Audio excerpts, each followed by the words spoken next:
Yo, what is up, y'all?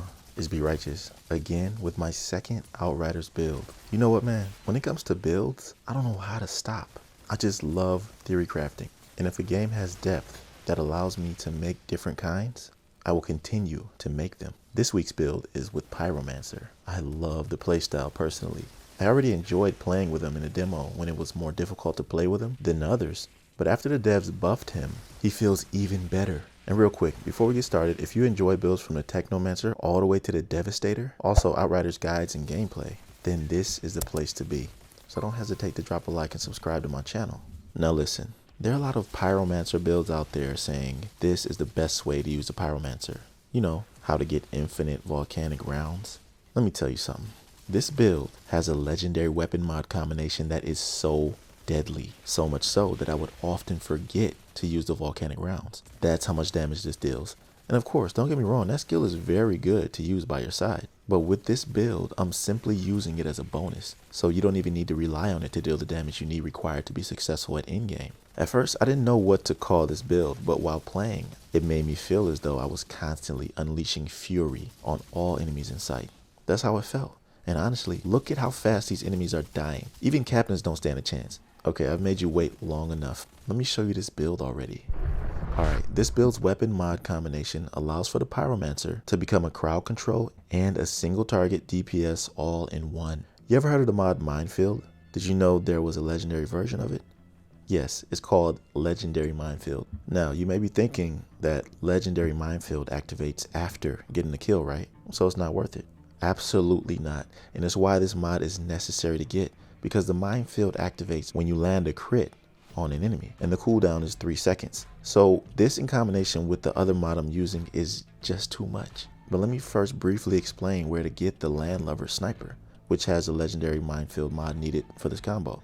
It's a side mission, or some say a secret mission, you get from Chana at the Desolate Fort. The mission is called Bighorn, and basically all you do is collect 3 weapon parts for Chana as you progress throughout the mission. After bringing them back to her, she'll give you a choice between 3 legendary weapons as a reward, and the Landlubber is one of them. So just dismantle it and extract the mod.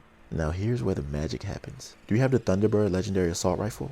Well, this is what completes the combo. With Thunderbird's Storm Whip mod, you are causing non-stop lightning strikes every second, which are accompanied by a ton of explosions. Enemies spontaneously combust all around you. Not even captains are safe. They die almost as fast as breachers.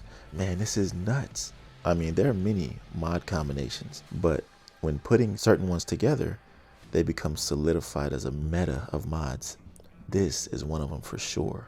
Now, I haven't even got into the skill tree yet, and that's because I wanted you to understand this insane combo first. And also, when it comes to the skill tree, it's not that hard to see what route it is you want to go. Ashbreaker all the way. No need to deviate down into Firestorm path at all. My main source of damage comes from the Ash status effect, and each upgrade on the skill tree grants weapon damage increase bonuses, and bonuses that increases your damage against enemies afflicted with Ash. Some give more of a duration too.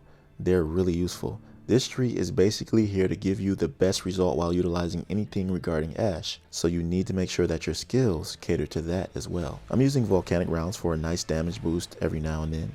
Feed the flames to both help my survivability and inflict Ash on the enemy affected by it, so it's recommended to use this against higher HP enemies if you can.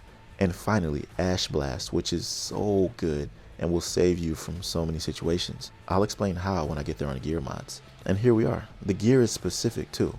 By the way, during that gameplay, I was using these gloves. Look how low they are. I need some more because they're definitely underleveled. But even with these equipped, I was still melting everything. But tell me, what mods do you think I should use for some gloves in this build? Let me know down below after you see everything else. So for the headgear, I wanted all survivability, because everything else on this build will be DPS related. These 2 mods are called Mitigation from Death and Blazing Ages. Both give you tons of armor for killing enemies and causing burn, which you will be doing often and very easily. I've done the math. These 2 mods together gives you almost 100,000 armor when fully stacked. Next, I have something to help while the enemy has been inflicted with Ash, and those 2 mods are Ash Armor Down and Ashen Boost.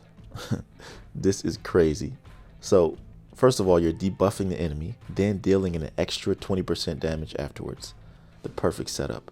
Extra mag is for the volcanic rounds, allowing you to trigger it one more time, and Ash Cleaner applies even more damage to enemies afflicted by it. Finally, I have Phantom Dash, which I think is a must-have to help your mobility. You're a Pyromancer. That class needs to be on the move. He's a mid-range class, and in order to be successful, zoning enemies by keeping that distance is where you'll shine the most.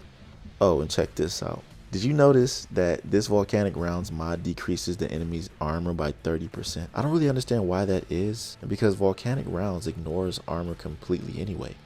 Well, Ash Armor Down does the same thing, but instead decreases it by 50%. This means that you're decreasing their armor by a total of 80%. And this is why I'm not so pressed to use volcanic rounds. They do ignore armor completely, which is why when activated deals so much damage. But let me say one more thing, and I'm going to end with this. On the skill tree, there are 2 abilities that grant 10% armor piercing each. This means you ignore 70 to 100% of the enemy's armor depending on how armor melting works, but 70% for sure, without volcanic rounds. I know that was a lengthy description, but I wanted you to know everything about it, and especially the talent combination that you need to try. Oh, and tell me down below if you'd like me to upload that full gameplay of the expedition run. That'll do it for this one, and if you haven't already, please drop a like and don't hesitate to subscribe to my channel if you're new. I'll see you in my next video. Be right out.